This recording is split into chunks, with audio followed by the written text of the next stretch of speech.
Hingga akhirnya Allah Subhanahu wa taala berikan hidayah. Lalu dia mengenal hidayah, mengenal sunnah, mendekat kepada Al-Quran dan sunnah. Kemudian Allah tambahkan pengetahuan tentang masalah agama. Lalu diberi kemampuan untuk mengajar. Ibarat orang yang dulunya mati, lalu Allah hidupkan. Setelah dihidupkan, Allah kasih cahaya. Yamshi bihi finnas. Kemudian dia berjalan di tengah masyarakat dengan menggunakan cahaya itu. Apakah orang semacam ini? Kaman mathaluhu fid dhulumat, sama dengan orang yang berada di dalam kegelapan, laisa bi khariji minha, yang dia enggak bisa keluar darinya. Sehingga dia mengikuti berbagai macam aliran, aliran A, aliran B, aliran C. Atau dia menetap pada satu aliran tertentu. Dan Allah tidak memberikan hidayah kepadanya, sementara aliran itu adalah aliran yang menyimpang. Misalnya dia mengikuti satu aliran Jahmiyah, atau aliran Mu'tazilah, atau aliran Khawarij, atau Murji'ah, atau aliran yang lainnya yang memiliki penyimpangan. Dan dia berada di situ. Laisa bi kharijim minha, dan dia enggak bisa keluar darinya. Apakah sama dengan orang yang diberi hidayah oleh Allah? Kemudian dia kenal sunnah, dia kenal tauhid, dia anti syirik dan anti berbagai macam praktek bid'ah. Karena dia tahu yang seperti ini tidak boleh dilakukan oleh seorang muslim, sebab bertentangan dengan dua kalimat syahadat. Apakah sama? Sama-sama dia makhluk Allah, sama-sama beragama, tapi yang satu di atas kebenaran, yang dulunya dia enggak dapat hidayah, ibarat orang yang mati. Lalu Allah hidupkan dengan Allah kasih hidayah. Setelah dikasih hidayah, Allah Subhanahu wa taala berikan tambahan cahaya. Lalu dia berjalan di tengah masyarakat dengan cahaya yang dia punya. Dia ajarkan cahaya itu dia tularkan cahaya itu kepada masyarakat. Enggak sama dengan orang yang menetap dalam aliran yang menyimpang, laisa bi khariji minha, dan dia enggak bisa keluar darinya. Maka orang yang pertama adalah seorang mukmin istanara bil imani billah. Orang mukmin yang mendapatkan cahaya dalam bentuk beriman kepada Allah. Dia mencintai Allah, mengenalnya, dan selalu berzikir kepada Allah Ta'ala. Wal akhar, sedangkan orang yang kedua, yaitu orang yang berada di dalam kegelapan, adalah al-ghafil anillah, orang yang lalai dari Allah. Sehari-harinya dia sibuk bukan berzikir, bukan untuk menambah ilmu, bukan dengan kegiatan yang mendekatkan dia kepada takwa, tapi lebih sibuk dengan dunia atau kesibukan maksiat dan yang lainnya. Al-mu'rid an dzikrihi wa mahabbatihi, yang berpaling dari zikrullah dan mencintai Allah. Wasya'nu kullu sya'n wal falahu kullul falah. Maka yang paling penting dan kebahagiaan puncak adalah ketika orang itu berada di dalam cahaya. Wasyaqa'u kullu syaqa'i fi fawatihi, dan kecelakaan puncak adalah ketika orang tidak mendapatkan cahaya. Karena itulah Nabi sallallahu alaihi wasallam yubalighu fi su'alihi.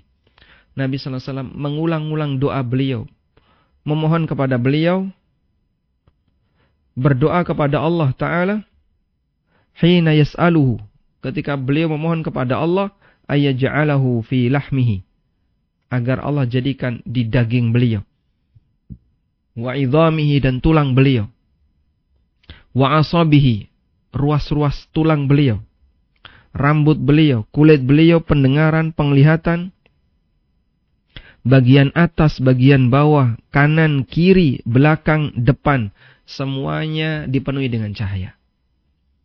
Ini dalam doa apa ini? Nabi sallallahu alaihi wasallam meminta kepada Allah cahaya di semua dimensi fisik beliau.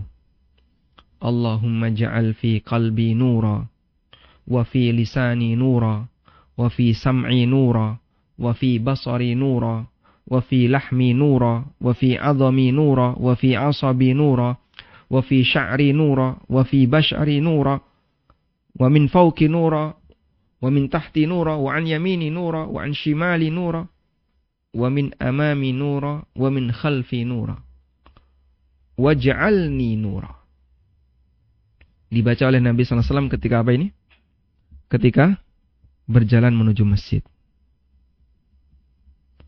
Berjalan menuju masjid. Beliau memohon kepada Allah Ta'ala cahaya dalam semua dimensi fisik beliau. Baik di indranya, anggota badannya, kemudian kanan kirinya, depan belakang, atas bawah, hatinya. Sampai beliau minta, waj'alni, dan jadikan diriku cahaya. Dan itu dibaca oleh Rasulullah SAW ketika berjalan menuju masjid. Sehingga dianjurkan bagi bapak-bapak ya, ketika berangkat menuju masjid, jangan cuma diam saja. Setelah keluar rumah membaca Bismillahi tawakkaltu ala Allah, wala hawla wala quwwata illa billah.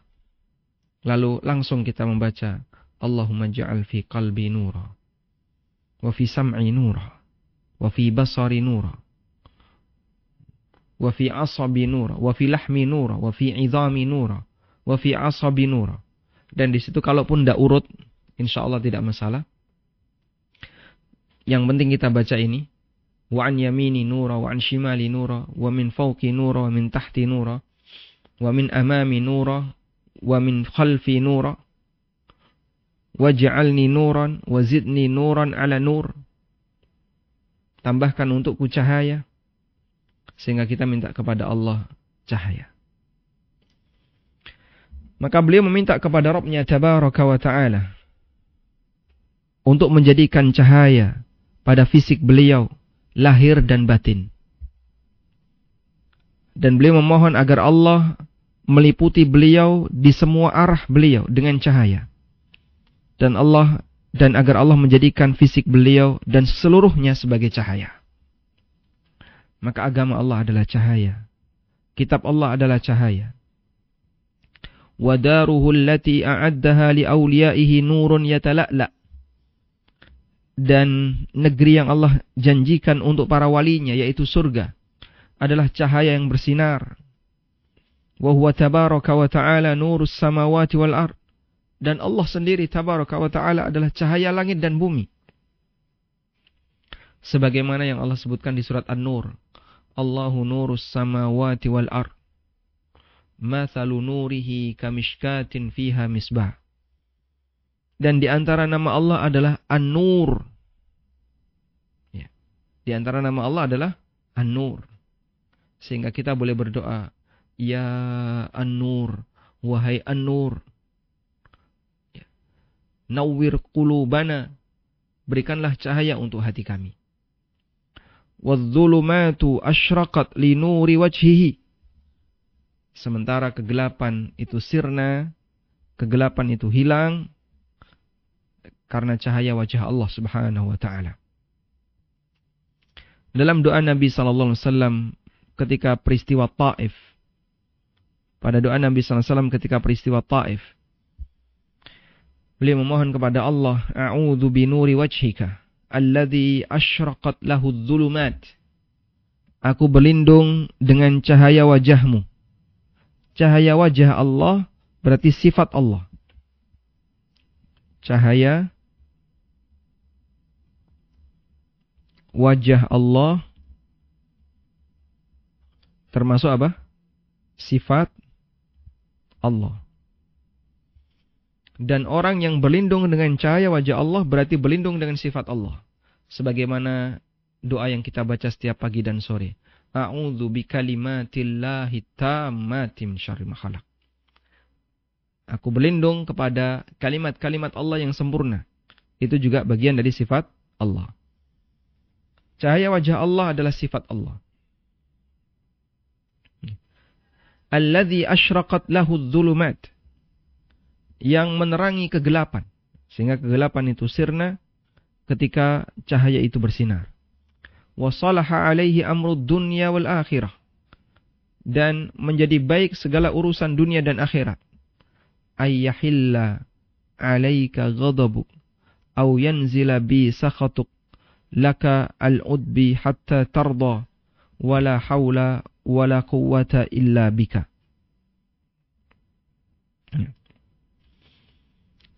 Dan menjadi baik dengannya urusan dunia dan akhirat, agar engkau melepaskan dariku ghadabuka, murkamu, au yanzila bi sakhatuk, agar jangan sampai turun kepadaku sakhatuk, murkamu, laka al-udbi hatta tarda. Bagimu segala bentuk ketaatanku, perjuanganku sampai engkau ridha. Wala haula wala quwwata illa bika. Tidak ada daya dan kekuatan kecuali denganmu. Ya. Hadis riwayat At-Tabrani dalam Al-Kabir. Namun di sini nampaknya ulama berbeda pendapat ya, tentang nilai keabsahannya. Dan wallahu ta'ala alam. Di sini kesimpulannya, ada beberapa perawi yang ada beberapa jalur yang lain, wa hadza isnadun hasan, sanad yang mendukungnya juga hasan. Kalau di sini dinyatakan wa hadza isnadun hasan, yang di atas ini sanadnya hasan. Wallahu alam. Saya sendiri dalam masalah penilaian tentang keabsahan hadis ya, tidak memiliki ilmu tentang itu, sehingga hanya bisa taklid kepada keterangan ulama yang paham tentangnya. Kita lanjutkan. Wa qala Ibnu Mas'ud. Kata Ibnu Mas'ud radhiyallahu anhu, "Laisa 'inda rabbikum lailun wala nahar.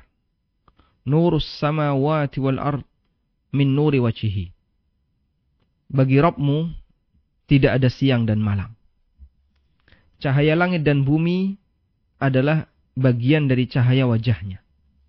Allah subhanahu wa ta'ala menerangi langit dan bumi dengan cahaya wajahnya. Wa fi ba'di alfadhi hadzal athar, dan dalam sebagian lafaz asar ini, sabra bihamdi wal malaikatu min khifati subhanallah. Wa fi ba'di alfadhi hadzal athar, dalam sebagian riwayat asar dari Ibnu Mas'ud, nurus samawati wal ard min nuri wajhi, cahaya yang ada di langit dan bumi adalah bagian dari cahaya wajah Allah Ta'ala, sebagaimana disebutkan oleh Utsman Ad-Darimi ya. Di sini ada keterangan tentang perawinya. Baik. Tayyib. Selanjutnya, waqad qala Allah Ta'ala, dan Allah Ta'ala telah tegaskan dalam Al-Quran, wa asyraqatil ardu binuri rabbiha, dan bumi itu bercahaya dengan, bumi itu terang dengan cahaya Rabbnya, sehingga bumi menjadi terang karena Allah Ta'ala terangi dengan cahaya Rabbnya. Fa'idha ja'a tabaraka wa ta'ala yawmal qiyamah, apabila datang Allah Ta'ala kelak di hari kiamat, lil fasli baina ibadihi, untuk memutuskan para hambanya, asyraqat binurihil ardo, maka seluruh hamparan akan menjadi terang.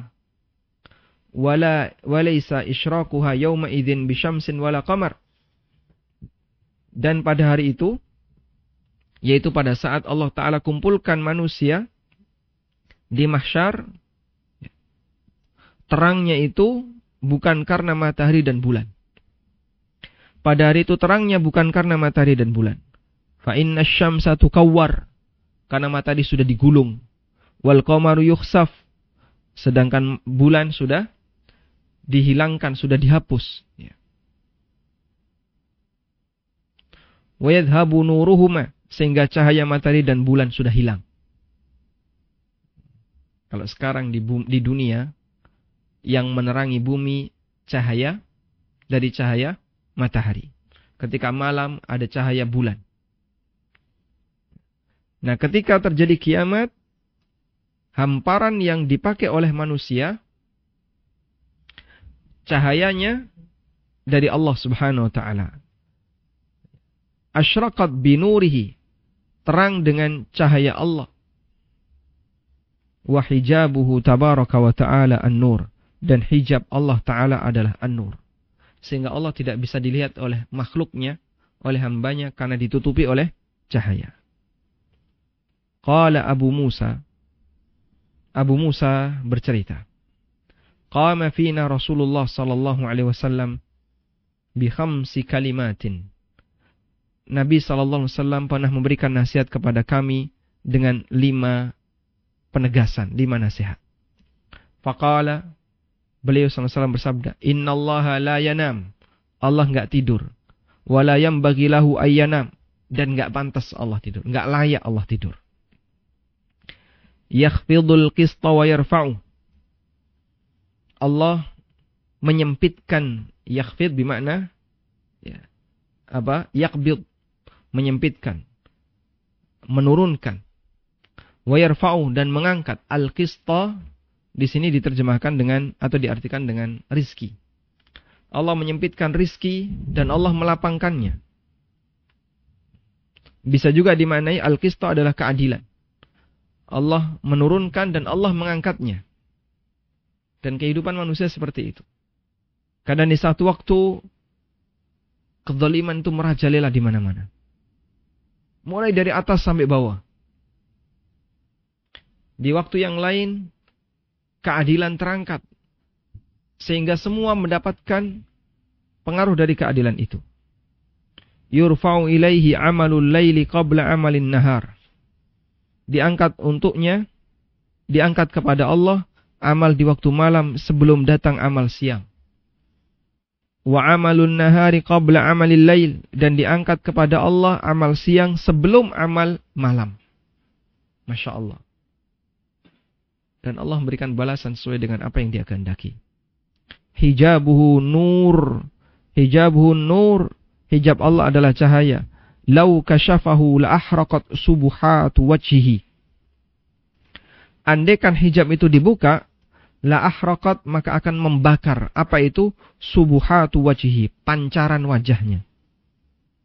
Di sini ada lafaz subuhat wajh, pancaran wajahnya. Mantaha ilaihi basaruhu min khalqihi, sesuai dengan jangkauan pandangan matanya kepada makhluknya.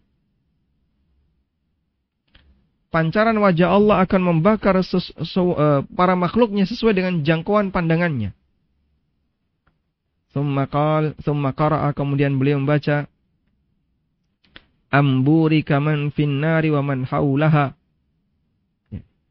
untuk diberkahi siapa yang ada di an-nar, di api itu, wa man haulaha, dan yang berada di sekitarnya. An-Naml ayat 8 ini bercerita tentang Nabi Musa alaihissalatu wassalam. Coba kita lihat. Surat An-Naml ayat 8.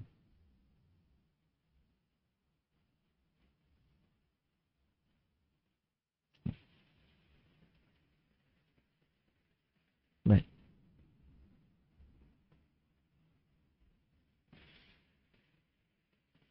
Allah Subhanahu wa taala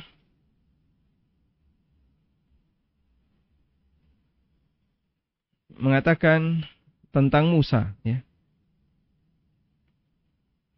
Idz qala Musa li ahlihi inni anastu nara sa'atikum minha bi khabarin aw atikum bi shihabin qabasin la'allakum tastalun. Falamma jaa'a nudiya amburika man fin nari wa man haulaha wa subhanallahi rabbil alamin. Jadi bercerita tentang Musa ketika beliau bersama istrinya. Kemudian beliau melihat ada api yang menyala, yang berada di dekat bukit. Kemudian Musa mengatakan kepada istrinya, inni anastu naran, saya ingin mendekati ke api itu. Sa'atikum minha bi khabarin, barangkali saya bisa mendapatkan berita. Mungkin di situ ada orang. Au atikum bi shihabin qabas la'allakum tastalun, atau nanti saya bisa mendapatkan obor. Ya. Akhirnya Musa mendekat ke api itu, istrinya ditinggal. Falamma ja'aha, ketika Musa mendatangi api itu, nudiya, dipanggil, amburika man finnar, segala yang mendekat di api ini, wa man haulaha, dan sekitarnya akan diberkahi. Wa subhanallahi rabbil alamin.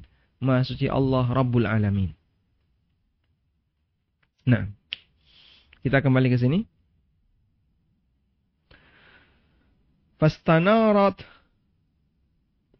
Fastanara dzalikal hijab binuri wajhihi. Maka hijab itu bercahaya dengan cahaya wajahnya. Laulahu, andaikan bukan karena hijab itu, la ahraqat subhatu wajhi wa nurihi mantaha ilaihi basaru. Andaikan bukan karena hijab ini, maka pancaran wajahnya akan membakar semua yang dilihat oleh Allah Ta'ala. Mantaha ilaihi basaru. Masya Allah. Walihada lamma tajalla tabaraka wa ta'ala lil jabal. Karena itulah ketika Nabi Musa meminta kepada Allah agar bisa melihatnya, Allah mengatakan kepada Musa, "Walakin indur innaka lan tarani, walakin indur ilal jabal." Kamu enggak bisa melihatku. Tapi coba lihat ke arah gunung itu. Fa in istaqarra makanahu fasawfa tarani. Kalau dia tetap berada di tempatnya, maka kau bisa melihatku. Falamma tajalla rabbuhu lil jabali wa kashafa minal hijabi syai'an yasira. Ketika Allah Ta'ala menampakkan dirinya kepada gunung, dan Allah membuka sedikit dari hijabnya, sakhal jabalu fil ardi. Gunung itu langsung meledak dan rata dengan tanah. Wa tadakdaka walam yakun li rabbih tabaraka wa ta'ala.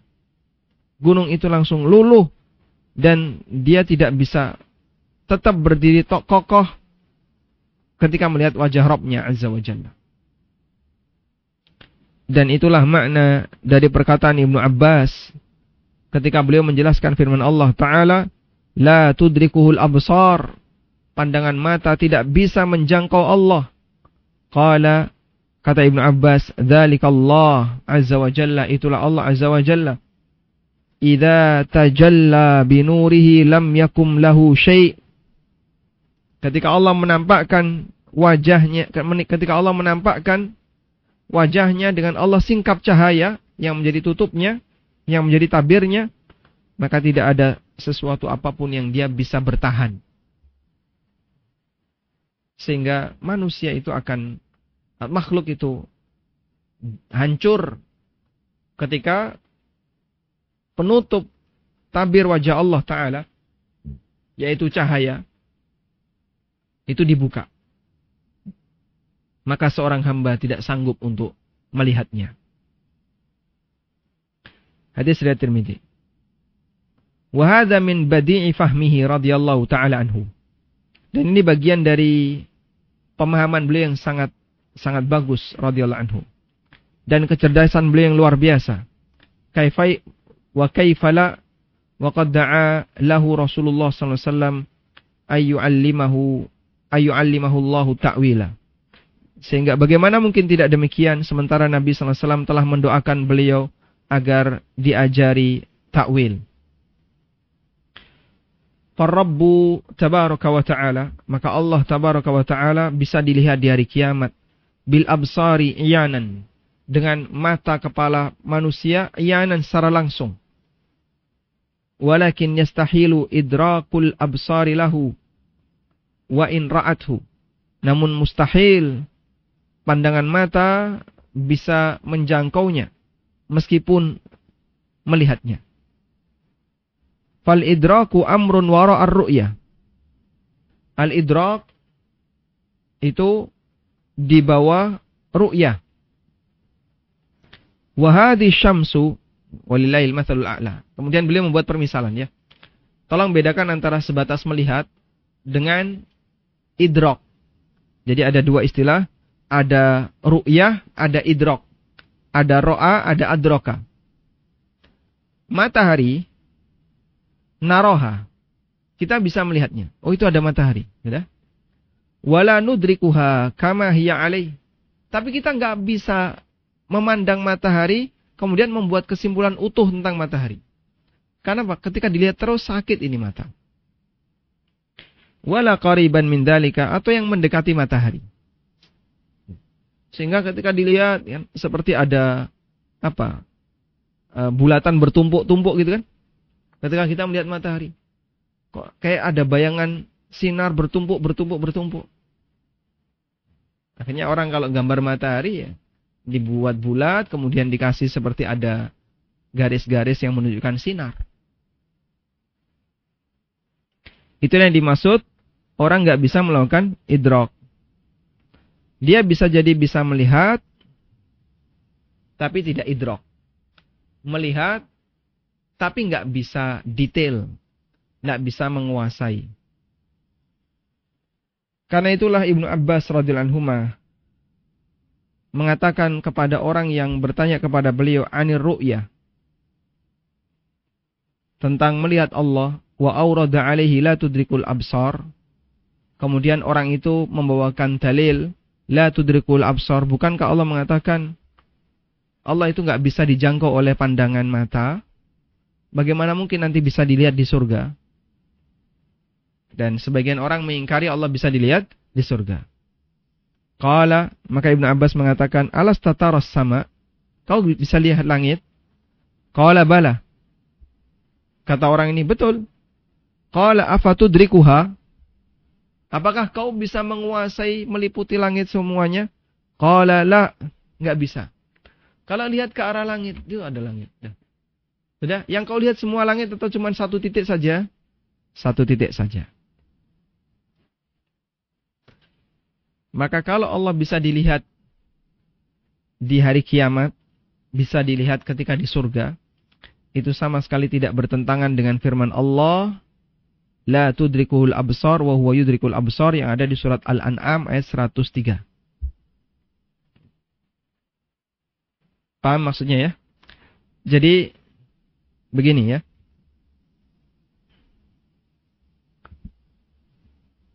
Jadi ceritanya begini.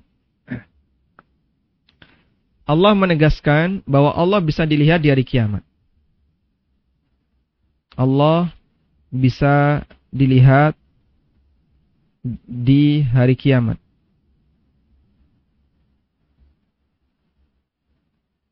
Baik. Allah bisa dilihat di hari kiamat. Sudah? Lalu bagaimana dengan firman Allah? Bagaimana dengan firman Allah? La tudrikuhul absar.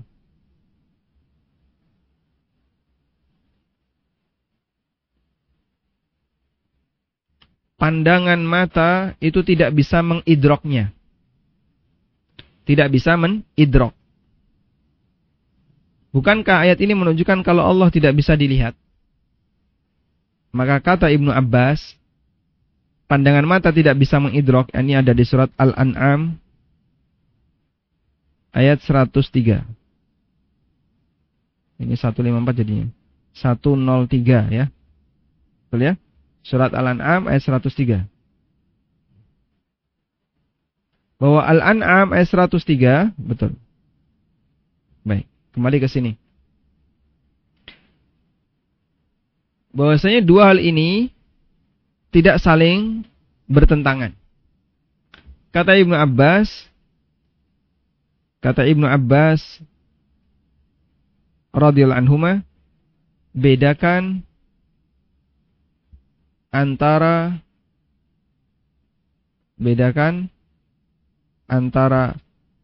melihat dengan idrok. Melihat itu hanya melihat. Kalau idrok, melihat dan meliputi. Melihat dengan jelas ya, detail. Kalau detail itu idrok. Kalau sebatas melihat, manusia bisa. Dan nanti Allah berikan kesempatan itu besok ketika di surga. Semoga Allah Subhanahu wa taala memberikan kesempatan kita untuk masuk surga. Kalau melihat, manusia bisa. Tapi kalau idrok, tidak bisa. Sudah? Sehingga Allah bisa dilihat di hari kiamat, di surga. tapi tidak bisa diidrok. Melihat keseluruhan, detail, tidak bisa. Dan itu dua hal yang berbeda. Wallahu a'lam.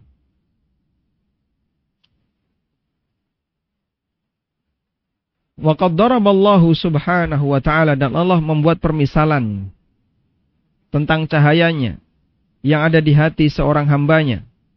Mathalan la yaqiluhu illal alimun, permisalan yang tidak bisa dipahami kecuali orang yang berilmu. Faqala subhanahu wa ta'ala, maka Allah Ta'ala berfirman, Allahu nurus samawati wal ard. Allah adalah cahaya langit dan bumi. Mathalu nurihi, perumpamaan cahayanya, kamishkatin fiha misbah, seperti mishkah. Apa itu mishkah? Kalau Anda melihat ada lampu teplok, ya. Mishkah adalah lampu teplok ini. Fiha misbah, di dalamnya ada misbah, ada sumber cahayanya. Al-misbahu fi zujajah, misbah itu di dalam kaca. Az-zujajatu ka'annaha kaukabun durri, yang kaca itu seperti berlian yang bersinar. Yuqadu min syajaratin mubarakah, dan misbahnya dinyalakan dari bahan bakar berupa minyak zaitun yang berasal dari pohon diberkahi. Minyak zaitun itu pohon diberkahi. Makanya boleh bertabaruk dengan zaitun, minum zaitun dengan mengatakan Allah memberkahi zaitun. La syarqiyatin wala gharbiyah, yang pohon zaitun itu la syarqiyah wala gharbiyah, tidak berada di sebelah timur dan tidak berada di sebelah barat. Maksudnya apa? Disinari matahari dari pagi sampai sore. Sehingga pohon zaitun itu tidak berada di sebelah timur bangunan atau timur benda yang tinggi, yang ketika dia sore nggak kena sinar matahari. Dan juga tidak berada di sebelah baratnya, sehingga ketika matahari terbit dia nggak kena sinarnya. Tapi berada di sebuah tempat yang lapang, ketika matahari terbit dia sudah kena sinar, sampai tenggelam dia kena sinar. Ya. Dan itulah pohon yang sehat. Pohon-pohon yang dia sangat membutuhkan sinar matahari, yang sehat adalah yang la syarqiyah wala gharbiyah, yang dia 100% kena sinar matahari dari mulai pagi sampai sore. Yakadu zaituha, yang minyaknya itu hampir saja yudhi'u, hampir saja menyala, berkilau, menyala. Walau lam tamsashu nar, meskipun belum disentuh oleh api. Sehingga minyaknya sangat sangat terang, apalagi ketika dia dinyalakan. Nurun ala nur, itulah cahaya di atas cahaya. Ada sebuah mishkah, sebuah lentera. Di dalam lentera itu ada lampunya, ada misbah. Misbah itu ditutupi dengan kaca, zujaja, seperti kaukabun durri, seperti berlian yang bercahaya. Dan lampu itu bahan bakarnya adalah zaitun yang sangat pilihan. Sehingga keluarlah cahaya di atas cahaya. Yahdillahu linurihi may yasha. Allah berikan petunjuk untuk mendapatkan cahaya ini di antara hamba yang dia kehendaki. Dan para ulama mengatakan nurun ala nur, cahaya di atas cahaya. Maksudnya adalah nurul Quran ala nuril iman. Cahaya Al-Quran ketika mengenai iman yang ada dalam hati seorang hamba. Sehingga ketika seorang hamba itu mukmin, lalu dia mendapatkan cahaya dari Al-Quran, maka akan semakin bercahaya. Kata Ubay bin wa yadribullahul amthal, Allah berikan permisalan linnas, untuk manusia. Wallahu bikulli syai'in alim. Dan Allah Maha mengetahui segala sesuatu. Kata Ubay bin Ka'ab, perumpamaan cahaya Allah dalam hati seorang muslim seperti ini. Cahaya Al-Quran yang menyentuh cahaya iman. Itulah cahaya yang Allah sematkan pada hati orang mukmin min ma'rifatihi, berupa dia kenal Allah, mencintai Allah, dan iman serta rajin berzikir kepadanya. Wa huwa nuruhu, dan itu adalah cahaya yang Allah turunkan kepada mereka, maka Allah hidupkan mereka dengan cahaya itu. Wa ja'alahum yamshuna bihi bainan nas, lalu Allah jadikan cahaya itu dipakai oleh orang ini untuk berjalan di masyarakat, sehingga dia terbimbing dengan ilmu, terbimbing dengan hidayah. Kalaupun ada penyimpangan yang terjadi di masyarakat, dia nggak ikutan. Dan ketika masyarakat membutuhkan penjelasan, dia bisa menerangkan. Wa asluhu fi qulubihim, asalnya ada pada hati mereka. Tsumma taqwa madatuhu, kemudian semakin kuat sumber cahaya itu. Wa tazazayatu, dan semakin bertambah. Hatta tadhhura ala wujuhihim, sehingga pengaruhnya itu nampak di wajah mereka, anggota badan mereka, fisik mereka, bahkan pakaian rumah mereka. Yubsiruhu man huwa min jinsihim. Yubsiruhu man huwa min jinsihim wa sairul khalqi lahu munkirun. Bisa dilihat oleh orang yang sejenis dengan mereka. Maksudnya adalah sama-sama mukmin. Mukmin bisa menangkap cahaya itu, sementara makhluk yang lain mengingkarinya, karena mereka belum mendapatkan hidayah dari Allah Subhanahu wa ta'ala. Masya Allah.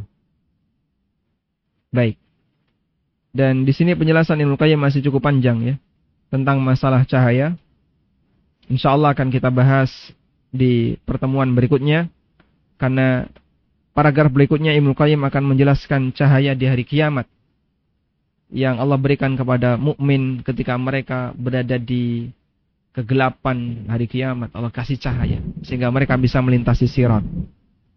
Wassallallahu ala nabiyyina Muhammadin wa ala alihi wa sahbihi wasallam.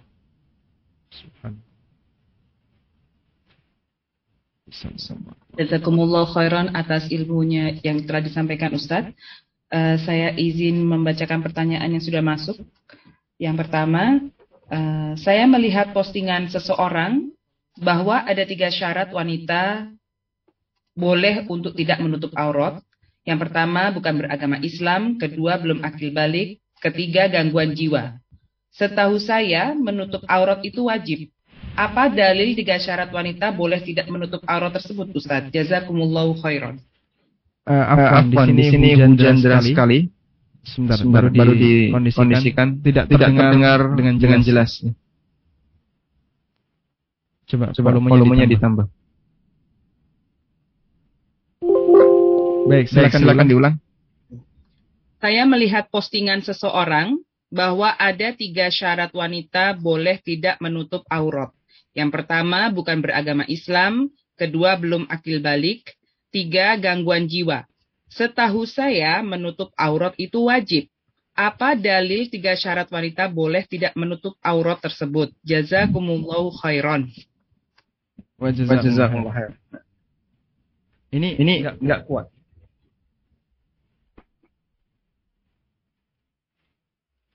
Baik. Jadi begini ya. Aturan yang berlaku bagi hamba itu ada yang sifatnya taklif, ada yang sifatnya wad'i. Ada hukum taklif, ada hukum wad'i. Untuk hukum taklif, maka dia gugur dari 3 orang. Yang pertama adalah as-sabiyyu hatta yahtalim. Anak kecil sampai dia balik. Kemudian yang kedua al-majnun hatta yafiqa. Orang yang gila sampai dia sadar. Kemudian yang ketiga orang yang dia lupa sampai dia teringat. Tayyib.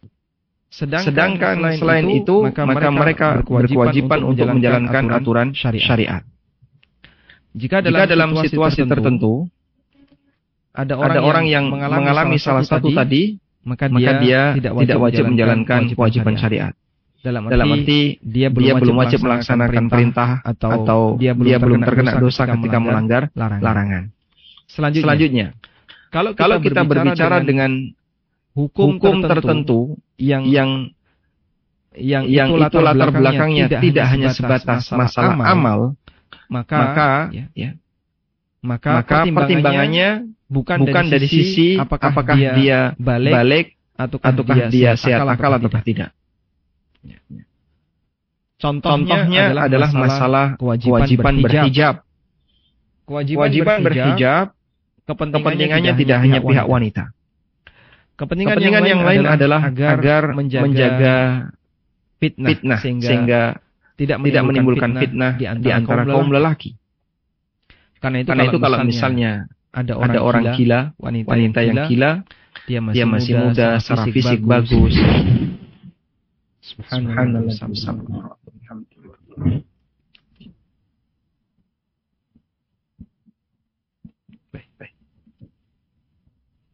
Ada orang gila yang secara fisik bagus misalnya, tapi dia cacat mental. Maka apakah dia boleh dibiarkan untuk tidak berhijab? Jawabannya jangan. Dia dikasih hijab. Dalam rangka untuk menjaga keamanan dirinya dan tidak menimbulkan fitnah di kalangan lelaki. Wallahu alam. Dan apakah bisa dalil tadi dibawa kepada, jadi ada 3 orang yang rufi al-qalam, yang pena catatan amal itu diangkat, apakah bisa dibawa kepada masalah hijab? Kami melihat ini berbeda antara amalan dengan aturan hijab. Karena hijab ini berkaitan dengan masalah apa tadi? Ada sisi pertimbangan yang lain, yaitu jangan sampai menimbulkan fitnah di kalangan manusia. Wallahu alam.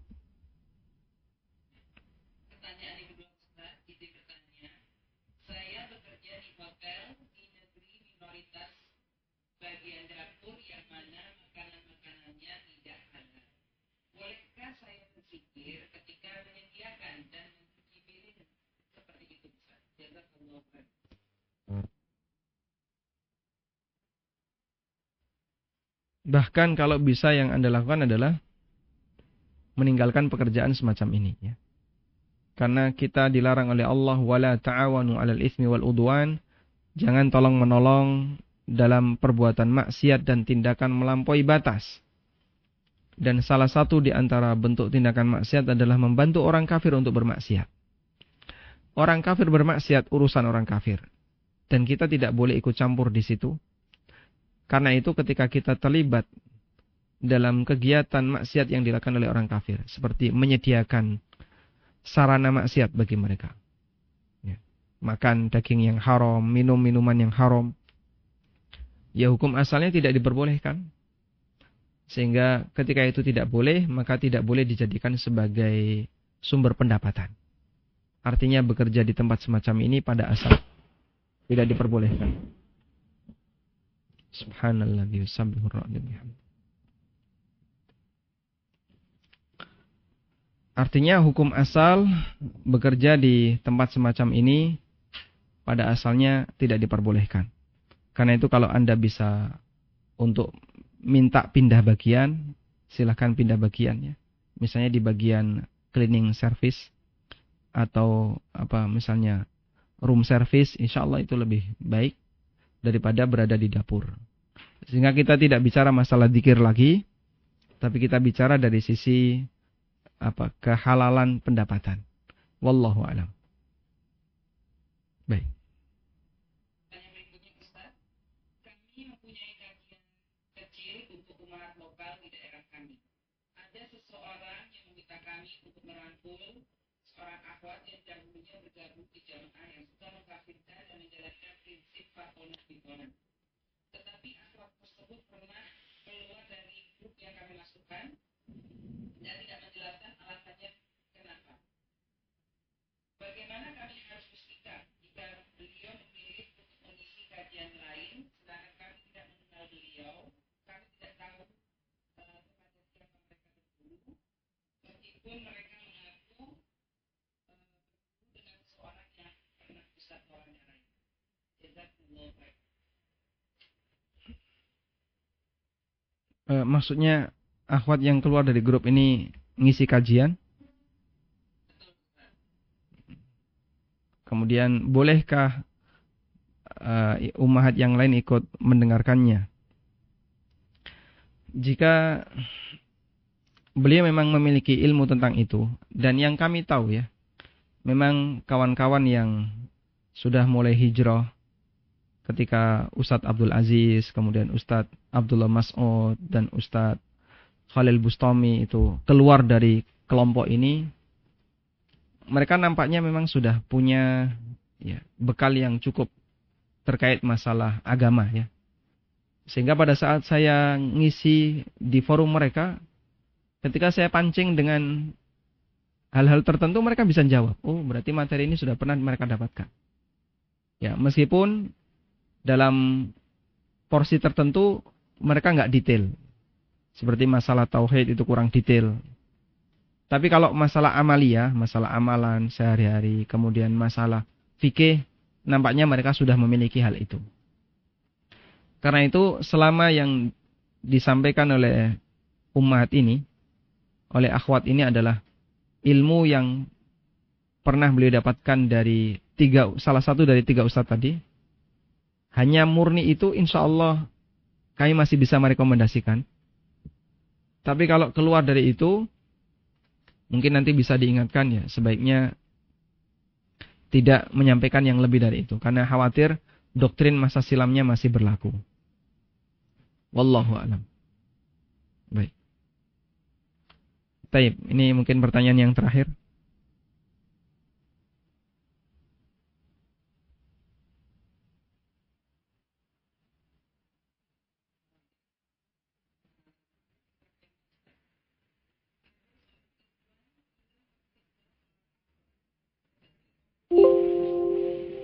Tetapi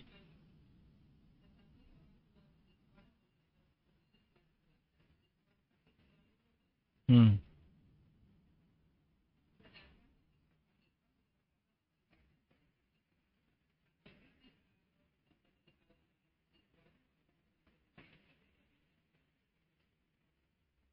Baik, jika memang terjadi sedikit masalah di keluarga ikhwan, pada asalnya pihak akhwat tidak bertanggung jawab. Karena itu sah-sah saja dia menerima lamaran dari ikhwan tersebut. Nah, selanjutnya apakah nanti akan lanjut ataukah tidak, akhwat bisa memberikan batasan waktu. Karena kan dia mungkin akan membawa itu ke keluarganya, kemudian ya rembuk keluarga, barangkali ada pro kontra, apakah lanjut ataukah tidak, itu dikembalikan kepada pihak ikhwan. Sehingga jika pihak ikhwan ini setelah melakukan lamaran, kemudian dia membawa hasilnya kepada keluarganya, lalu ada pro kontra, berarti kan butuh waktu. Nah, pihak akhwat bisa ngasih batas waktu, kepastian. Misalnya, mohon jawabannya kami minta misalnya 3 bulan atau 4 bulan. Agar ada kejelasan apakah lanjut ataukah tidak. Karena sebatas khidbah belum tentu lanjut nikah. Sehingga sah-sah saja menerima khidbah, dan agar nanti Anda tidak gantung dalam waktu yang enggak jelas, Anda kasih batas waktu yang lebih tegas, misalnya 3 bulan atau 4 bulan atau sekian bulan. Sudah disampaikan saja dengan tegas. Nah, selanjutnya setelah sekian bulan tidak ada jawaban, anggap ini tidak dilanjutkan. Dan nanti ketika ada orang lain yang mau khidbah, ya silahkan untuk diberi izin, karena khidbah yang pertama sudah dianggap tidak berlaku. Wallahu alam. Ya, mohon maaf barangkali belum bisa kami lanjutkan, karena di sini banyak sekali petir-petir yang cukup besar ya.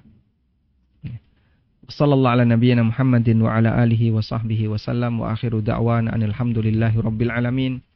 Subhanakallahumma wa bihamdika asyhadu an la ilaha illa anta astaghfiruka wa atubu ilaik. Wassalamualaikum warahmatullahi wabarakatuh.